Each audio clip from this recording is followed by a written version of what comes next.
I'm a first generation scientist, meaning that no one in my family took the route of actually becoming a scientist. So everything I had to do, I had to figure out on my own and reach out to people to find different avenues and route to see what can I take to actually be what I want to do in life and do research and development. Everything in the world, everything around me has to deal with science, no matter any way you look at it. You know, the world can't move without science and math. That's what really, hooked me onto it. 2D materials are cool because they're going to be playing a big important factor in our lives coming in the future by different type of applications such as batteries, solar panels, and all that's going to be a big important tool for our environment coming in the future. The materials that we work with are pretty much in the nanometer range, which is very, very, very small.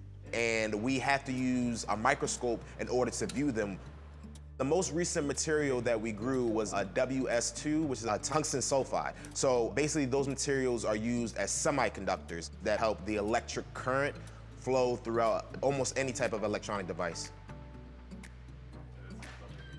While doing my research, I use a machine called the CVD, which is the chemical vapor deposition chamber. So we take our 2D materials and we place it in the CVD chamber, and it basically cooks at very, very high temperatures of around 700 to 800 degrees Celsius.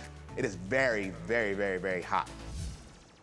Currently for my research, I'm doing a solution phase with graphene oxide. Adding certain type of chromium fragments creates the defects on the graphene surface. So sometimes adding a defect, or if you would think about it, messing up the material could be useful down the line. Adding these defects to our sample actually improves the current that moves through that graphene oxide surface.